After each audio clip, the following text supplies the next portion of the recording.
José y los saludo desde mi escuela Ignacio W. Covarrubias, ubicado en Nogales, Sonora. Los invito a que juntos veamos la entrevista que nos tiene Televisión Educativa en la serie A la Luz. ¡Iniciamos!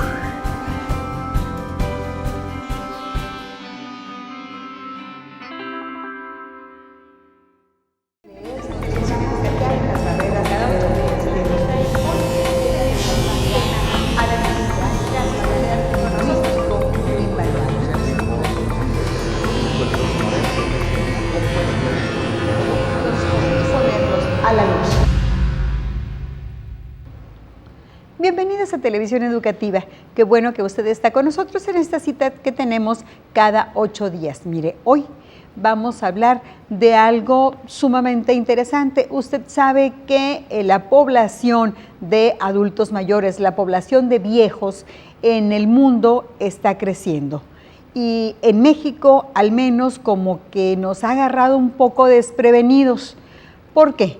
Porque pues hay más ancianos cada año, creo que el 10% de la población en México son adultos mayores y la geriatría es un tema todavía que tiene muchas aristas que conocer y sobre todo que manejar adecuadamente. Para hablar precisamente de esto se encuentra con nosotros el doctor, él es geriatra, Ernesto Guzmán Chimal, un médico muy conocido aquí en nuestra entidad. Él está en el Departamento de Medicina, de Ciencias de la Salud de la universidad. Él es docente y también en el ISTESON, usted sin duda lo ha visto, pues está con nosotros para hablar de esa rama de la medicina que tiene que ver con los adultos mayores. Bienvenido, doctor. Gracias por la invitación, mucho gusto. Qué bueno que está con nosotros porque es una asignatura pendiente la geriatría, ¿verdad? Es algo novedoso de alguna forma para nosotros. Sí, sin embargo podemos presumir que la Universidad de Sonora desde su fundación consideró que era importante que el médico de primer contacto se formase en lo básico de lo que es el conocimiento del envejecimiento normal y después en el sexto semestre llevaran una materia completa de geriatría, que es lo que le compete al médico general de primer contacto, saber las enfermedades más comunes del adulto mayor y poder canalizar a otros servicios a los especialistas que ameritan, ya sea geriatra, gerontólogos, psiquiatras, neurólogos, de acuerdo a las grandes enfermedades o grandes síndromes que así se le llaman a los padecimientos más comunes de los adultos mayores. ¿Hay diferencia entre el geriatra y el gerontólogo o no? Definitivamente el geriatra no puede ser un buen geriatra si no estudió gerontología. La piedra angular de esto que viene de la biología es la gerontología, que es el estudio del proceso del envejecimiento en todas sus áreas, antropológicamente, biológicamente, psicológicamente, todo esto nos lo da la gerontología y también las posibilidades de asistir adecuadamente a una persona envejecida. Entonces el geriatra necesita la gerontología para ser buen geriatra. Y en México es un área pues que de un tiempo para acá se ha manejado más, a pesar desde que 1907, el que un año después fuera premio Nobel, el doctor Melnikov, creo, Mesnikov, Ilya Mesnikov, empieza a hablar del tema. Sí, él es el padre de la gerontología y sus estudios fueron basados principalmente en el envejecimiento celular, que era acelerado por la actividad enzimática. Se hicieron investigaciones en quesos, en la elaboración de quesos, en la maduración de vinos y en los microorganismos más inferiores, y por eso se le llama el estudio de la biogerontología. Doctor, ¿quién es un anciano? Se habla de edades, pero bueno, luego se dice, es que es anciano con alma de joven o es joven con alma de anciano. La definición más entendible de quién es una persona vieja nos la dijo un niño de 10 años cuando le invitaron al cine y su compañera era muy vieja para él porque él tenía 10 y la compañera 20 años. Entonces la definición es todo aquel que me lleva 10 años es viejo. Entonces, si tengo 70, los viejos son los de 80, si tengo 60, los de 70 y así, ¿sí? Son una serie de cambios que se dan desde que nacemos hasta que morimos, pero que son en el aspecto psicológico, cuestión de actitud, estilo de vida, cambios que vienen con arrugas, pérdida de peso y todo lo que vemos por envejecimiento, que se notan más después de los 50 y 60. Y en forma indeterminada se escogió 60 para darles una tarjeta de INAPAM, de descuentos y 65 para otorgar las investigaciones internacionales. Sin embargo, de un tiempo acá, al menos en México, se habla de que la población de adultos mayores es la que tiene más de 75 años. Sí, estamos hablando de un 10% de mayores de 65 y hoy en día la edad de 75 se está considerando y creo que nos debe de interesar. Por ejemplo, se hablaba mucho de la expectativa de vida al nacer de un niño en este país. Ahorita estamos viendo que una niña que nazca, por ser mujer, puede vivir por lo menos 78 años en este país. Y si es varón 75, pero para fines de la población envejecida, la edad que le llamamos límite son los 60 años de edad y decimos expectativa o sobrevida después de los 60. Para el estado de Sonora, todo el que tenga 60 años puede vivir, si es mujer, 25 años más y si es varón, 20 años más. Esa es la sobrevida que nos está dando este estado en este país. Y aquí es donde entra el geriatra, para que esos 25 o 10 se vivan pues con calidad. Sí, pero hay que llegar antes al geriatra. Yo creo que debemos llegar a los 50 para estudiar los nuncas. Nunca me dolía la cabeza, nunca me subía el azúcar, nunca tenía la presión alta. Esos nunca se deben de diagnosticar previamente, 10 años antes. Es la invitación que hacemos para que las personas de 50 o más lleguen a sus diagnósticos preventivos, evaluando los factores de riesgo familiares y las enfermedades que por ahí aquejaron anticipadamente. A ver, doctor, con esta pregunta se va a dar cuenta de que yo no he llegado al geriatra y a lo mejor no porque no lo necesite, sino porque nadie me ha dicho que ya casi tengo que ir. Yo lo solicito en mi servicio médico o viéndome me van a enviar. No, usted lo solicita porque de modo propio estamos dejando el límite en 60, como les dije, 60 para que vayan al geriatra. Sin embargo, ustedes en forma preventiva pueden llegar. ¿Por qué? Porque saben que tienen un papá diabético, saben que la tía, la abuela y la mamá pudieron o tuvieron cáncer de mama. No hay que esperar a que aparezcan estas enfermedades. Ya tenemos la carga genética, hay que anticiparnos. Por eso es que es importante llegar antes. Si no se tuvo nada de esto, de todas maneras es importante llegar. Si la familia es longeva, pues no, pues yo tuve un tío, una mamá, un abuelo. Sí, con los antecedentes de una familia longeva lo que hay que ver son factores modificables que son nutrición, ejercicio, peso, accidentes, el estilo de vida, el estrés, que son factores modificables, uno los puede corregir. Por ejemplo, si de joven fumé, pero lo dejé hace 20 años, pues qué bueno, ya no fumo, pero algo me pudo haber hecho, ¿sí? El estrés, el divorcio, el estilo de vida, muchas de estas cosas nos marcan y van a precipitar enfermedades que tal vez iban a aparecer a los 80 y que se pueden presentar a los 50. Entonces, el geriatra es una especie de psicólogo, va a ir en el acompañamiento del cumplimiento de la edad de la persona, asesorándolo o... El geriatra realmente se enriquece su especialidad y hace diferencia con medicina interna, porque en teoría pues el internista y el geriatra atienden igual a adultos mayores, enfermos de muchas enfermedades físicas. El geriatra, la diferencia es que estudia cómo asistir al adulto mayor, le da importancia a las enfermedades mentales del adulto mayor y aprende de la gerontología y de la antropología y del trabajo social, de la rehabilitación, para poder ofrecer ayuda al paciente y a la familia del paciente o a la comunidad del paciente. Esa es la diferencia entre geriatría y medicina interna. Si ahorita son tan pocos geriatras, al menos aquí en el estado, ¿estamos listos, la población, para dar un buen acompañamiento a nuestros adultos mayores? Le llamamos geriatrización del primer nivel de atención. ¿Qué pasó? Que el médico general debe de llevar esa formación básica en el pregrado, antes de titularse, saber sobre envejecimiento normal, ubicar las enfermedades más comunes del adulto mayor para referirlos al segundo y tercer nivel. Eso es lo que le llamamos geriatrización de la medicina de primer nivel, porque esperar el número ideal de geriatras, pues nos van a llegar el 2090 y no vamos a tener el número ideal de geriatras, porque se cocinan lentamente. Lo hicieron 6 años después de medicina, luego 5, ahorita vamos en 4 años. Estados Unidos lo resolvió permitiendo que el médico familiar que le gusta ver ancianos se preparara 2 años más y ellos ya resolvieron su número de geriatras en Estados Unidos. Pero ellos no son tan rígidos como nosotros aquí con la selección de las especialidades médicas.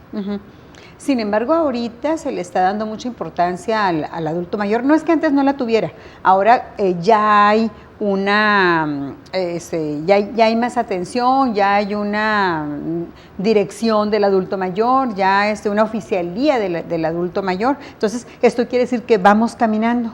Institucionalmente siempre ha existido la responsabilidad de atenderlos. Yo creo que hoy en día podríamos hablar de que se ha iniciado la profesionalización de la asistencia. Recordemos que la Iglesia desde hace más de 500 años ha estado ofreciendo los asilos para los ancianos. Sin embargo, este nivel de atención es el último escalón de la escalera asistencial. Este junto con el hospital son los últimos escalones. Tenemos que empezar por el básico. El básico es el autocuidado y es ahí donde estamos muy flacos, porque estamos haciendo un súper especialista que quiere hacer geriatría en un hospital de tercer nivel, cuando lo que ocupamos es alguien que trabaje la comunidad, el nivel de autocuidado y que se acerque a la comunidad antes de que se enferme y que ocupe un hospital. Esa es la desvinculación entre la gerontología y la geriatría. Nos falta entonces mucha cultura para saber tratar, atender a nuestros adultos mayores.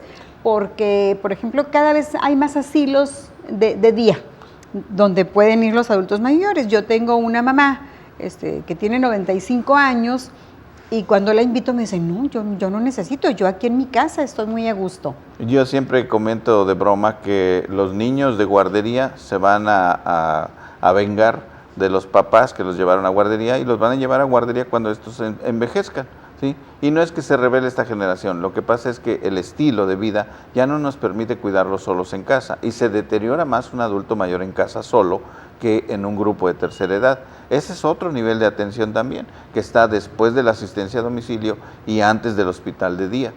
Las estancias de día, ¿sí?, o centros de día para adultos mayores son lugares en donde se propicia la socialización, se hace autocuidado, se hace prevención y el paciente socializa y mejora sus estados de ánimo y su capacidad física. Entonces son ideales en comunidades pequeñas porque no tienen que transportarse tan lejos, pero a veces ciudades muy grandes como la Ciudad de México se vuelve muy caótico mover ancianos todos los días. Entonces hay que irnos adaptando de acuerdo a las necesidades. En un pueblo es ideal un centro de día. Sí, conviven con otros adultos de su misma edad, comparten experiencias, aprenden cosas. Evitamos el aislamiento, ¿sí? Una persona que no habla, no sale, no platica, no estudia, no convive, se deteriora más intelectualmente y físicamente que el que convive diario.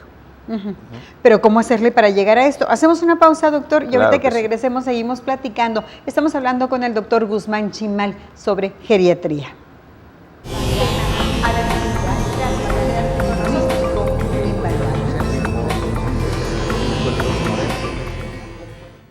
Ya regresamos, usted está en Televisión Educativa en el programa A la Luz y mire, a la luz estamos poniendo el tema sobre geriatría, cuidados para nuestros adultos mayores y sobre todo cómo debemos prepararnos para cuando lleguemos a esta etapa. Que ahorita hablábamos de que pues hay mucha resistencia, principalmente por los adultos mayores, como que no queremos darnos cuenta de que ya llegamos a esa edad y sentimos que todavía no necesitamos. Sí, el adulto mayor tiene esa resistencia a aceptar su proceso de edad porque en la vida hemos vivido a base de roles. Y en el caso de la mujer, el rol femenino, el rol de mamá, el rol de asistir o de cuidar es el que nunca quieren perder. Entonces pierden su individualidad por ser abuela, por ser esposa, por asistir. Y cuando no tienen el objeto de cuidado se sienten vacías. Sin embargo, la persona más importante a cuidar es uno mismo y ahí hay que recuperar la autoestima de esa persona para que aprenda a cuidarse y aprenda a ofrecerse lo que le gusta hacer y disfrutarlo. ¿Cómo hacerlo, doctor? ¿Cómo irnos preparando pues para tener una calidad de vida en estas edades? Bien, Erik Erikson dice que del paso de la madurez a la senectud o al envejecimiento no debería ser un paso doloroso. Quien está en la etapa madura, satisfecho con lo que está haciendo, no siente ese cambio. ¿Qué quiere decir esto? Esto es en la vida moderna, que a veces el paso de cuando trabajamos a la jubilación, pues nos debe dar gusto, estamos descansando de algo que estuvimos sembrando y ahorrando para poder tener, como lo hacen las hormigas en diciembre, etcétera, y eso es realmente el retiro. El problema es la muerte social. Cuando dejamos de ser importantes para la familia, para el trabajo, para la comunidad, esa muerte social es la que hace que la gente sienta esa pena, esa vergüenza de que no es que yo antes mandaba. Esto es muy frecuente en los profesores jubilados. Los maestros jubilados firmes, adelante, todo el mundo les obedecía. Llegan a su casa y es un perfecto desconocido, nadie te obedece. Y nadie te obedece. Oye, apaguen la luz, no, porque estoy haciendo tarea. Oye, ¿a qué hora van a llegar? Apenas vamos a la fiesta, etcétera. Entonces, él es un perfecto desconocido. Él tiene que adaptarse nuevamente a esos estilos modernos de vida y debe de otorgarse como amigo, no como el que mandaba. Entonces, hay que adaptarnos a estos tiempos modernos y el adulto mayor debe entender que debe disfrutar porque tiene familia, porque tiene pensión, porque tiene donde vivir, y esto hay que enriquecer diario con un plan de vida para 24 horas. Sí, porque ¿cómo es posible? Qué bueno que se hizo, pero ¿cómo es posible que se haya tenido que dictar una ley para que el adulto mayor tenga buen trato en la familia? Porque hace cosa de algunos años era un mueble, era maltratado en el sentido de, a lo mejor no golpeado, pero sí en el sentido de dejado allí como cosa. Sí, la modernidad está obligando a jóvenes a entrar, salir de su casa, estudiar, tener 2 empleos. Los matrimonios jóvenes que por algún motivo se divorcian, pues la consecuencia es que el hijo separado, la hija separada o la madre soltera va a vivir a la casa de los padres y se pierde la intimidad de los padres. Si ellos quisieran, no sé, darse su tiempo para alguna cosa íntima, no se puede porque pues ahí está el bebecito cuidando, ahí está el nieto cuidando, y todas estas cosas hay que respetarlas. Es pérdida de la privacidad. En aras de estar acompañado va uno perdiendo privacidad. Y entonces los adultos mayores aguantan y aguantan mucho, debutan como segundos padres y entonces ahí se sacrifica su individualidad. Pero como ese rol lo satisface, cuidar lo satisface, se quedan con ese rol hasta los 80, 90 años. Pero ¿qué pasa cuando el último nieto se casa, que va a dejar la casa sola? Ahí es cuando ya se desmorona esa persona y viene una depresión porque ya no hay a quien cuidar. Se puede pasar a una mascota, pero sigue siendo objeto de cuidado y nunca se dio la oportunidad de vivir intensamente a lo que tenía derecho, viajar, pasear, convivir, y esto no es egoísmo, esto es disfrutar de la propia vida. Y ahorita está sucediendo otro fenómeno, doctor, de que muchas abuelas jóvenes, pues ya son abuelas, ya entraron a la tercera edad, pero todavía no se reconocen como tal. Sí, definitivamente. Para ser abuelo no se necesita estar envejecido, ¿sí? Una persona que tuvo su hija a los 15, 18 años y que esta hija va a repetir el mismo cuadro, embarazo, 15, 18 años, a los 35 ya es abuela. Y obviamente no se ve como abuela, se ve como una mujer madura que de todas maneras le piden que ejecute el rol de segunda mamá, y es ahí donde vienen muchos conflictos. Nuestra familia se ha transformado, hoy en día tenemos medios papás, medias mamás, medios hermanos, papás de medio tiempo, y esto está modificando toda la responsabilidad que antes teníamos sobre un padre añoso. Entonces dicen, bueno, y si nunca me cuidó mi papá, ¿cómo viene ahora enfermo y quiere que lo cuide? Y entonces ahora le toca a la comunidad cuidar a ese padre, con albergues, casas hogar y todas estas nuevas modalidades que tenemos que apuntalar para que se profesionalice este servicio, ya no dejarlo solo en manos de religiosos o en manos de voluntariado, sino de profesionales de la salud, porque aquí abrimos un campo amplio de lugares de trabajo para jóvenes psicólogos, rehabilitadores, nutriólogos, enfermería, que van a tener mucho trabajo haciendo un trabajo profesional.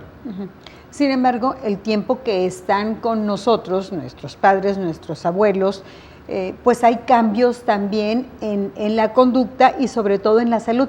¿A qué debemos estar alertas? Bueno, yo creo que principalmente a llevar una adecuada comunicación con nuestros seres queridos, tanto con el hijo como con el padre añoso, porque el nieto ve al abuelo como un intruso. Oye, le estás dando dinero para los pañales a él, la medicina para él, los cuidados para él, tu tiempo para él, y yo acá estoy, mira, soy adolescente. Hay una competencia. Hay una competencia. Hay un dibujo que es muy cómico porque hay un bebé con pañal, un abuelo con pañal y hay un charco de orina en el centro. ¿Quién tuvo la culpa? ¿El niño mión o el abuelo mión? Y los dos echan la culpa, entonces están compitiendo quién llama más la atención. Y esta competencia en una familia pues desmorona la integración de ese matrimonio, desmorona la economía, y esto es lo que estamos viviendo, saturada la familia por cuidados crónicos porque no se llegó anticipadamente a prevenir las complicaciones de enfermedades que ya padecía un adulto mayor. Entonces, aquí, si hubiera una comunicación, pues desde el principio, pues yo creo que ya se irían notando este tipo de cambios. Sí, recuerden que en Estados Unidos esto está resuelto por los nursing homes, por el Medicare, que son programas de seguridad social, que cuestan, son muy costosos, pero ahí lo cubre todavía, ese es el pleito que traen ellos. Nosotros no tenemos esa protección, al contrario, cada vez son más costosos los servicios y seguros de gastos médicos para adulto mayor no hay, seguros para enfermo con cáncer no hay. Entonces esto nos va a sobrecargar como comunidad, como servicios de salud, porque está llenándose los hospitales. 1 de cada 2 camas de medicina interna está ocupada por un adulto mayor enfermo, que va a salir con una discapacidad y que va a requerir de 3 a 5 años de cuidados prolongados y que se lleva la economía de una familia.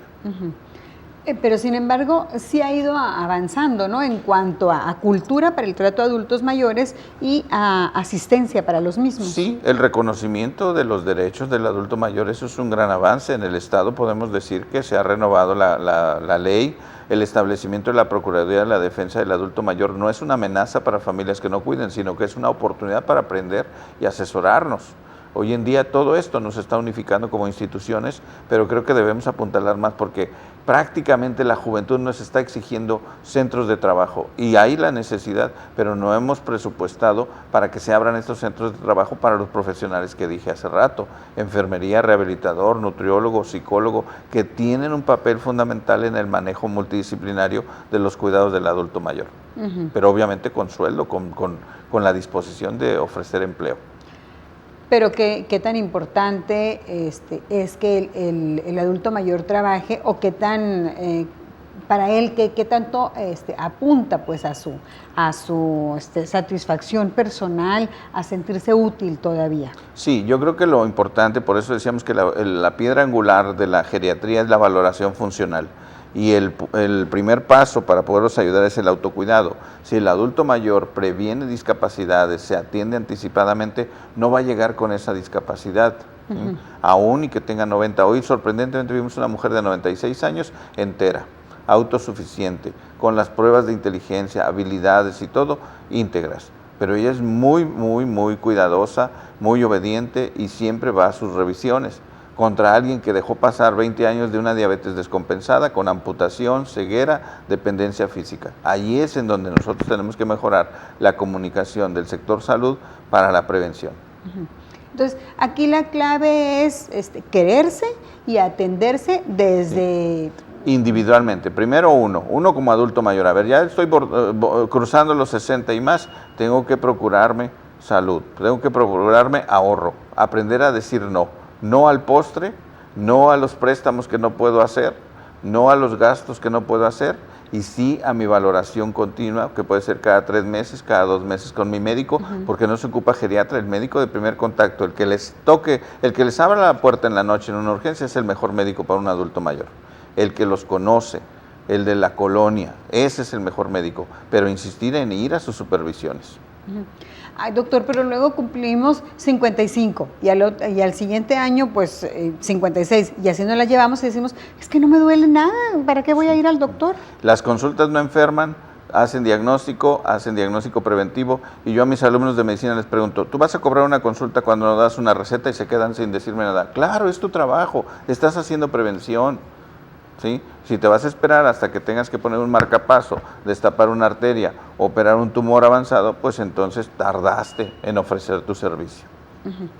Ay, pues ya me está asustando porque creo que así como yo, debe haber muchas personas en que decimos, pues no me duele nada, yo sigo haciendo ejercicio, me alimento sanamente, entonces pues no necesito ir al doctor.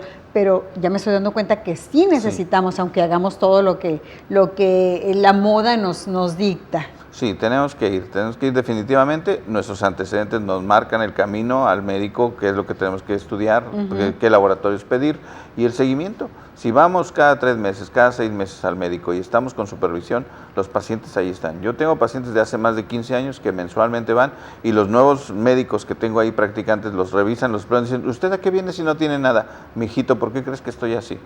Porque vengo cada mes. ¿Sí? Por eso no me encuentras nada. Y de ese es el reto, llegar saludable lo más avanzada a la vejez. Entonces, ir al doctor, aunque nosotros hagamos, y digo lo que la moda nos dicta, porque luego nos dicen, es que tómate 3 vasos de agua al día y te vas a sentir muy bien, es que haz ejercicio y te vas a sentir muy bien, come manzanas y no te va a pasar nada. Los remedios y las recomendaciones de comedor, de café, no están mal, pero siempre hay que dejar en manos de un profesional la salud de uno. Doctor, un mensaje para quienes tienen en casa adultos mayores y para quienes ya vamos a esa etapa. Bueno, definitivamente no están solos. Hoy en día hay mucha información en Internet. El Instituto Nacional de Geriatría, que aunque está a 2.500 kilómetros de distancia, tiene abierto en Internet cursos en línea, libros, recomendaciones, y ahí hay mucha información. La otra es, acérquense a los 5 geriatras que estamos aquí en Sonora. Ya somos 5, cuando yo llegué estaba solo la doctora Covarrubias, ya somos 5, y creo que tendremos la paciencia para poderlos orientar, ¿sí? Y con toda confianza nosotros les podemos auxiliar, porque en ocasiones las familias que están superadas por una discapacidad, por una demencia, se sienten ahogar, se sienten que quieren tirar la toalla, y una buena orientación es lo mejor que podemos ofrecerles. Pues muchísimas gracias, doctor. Y recuerde, así como cumplimos 15, como cumplimos 20, pues también vamos a cumplir 60. Y si llegamos a los 60 acompañadas de un médico y en buenas condiciones, pues qué mejor. Gracias, los espero dentro de 8 días aquí para poner otro tema a la luz.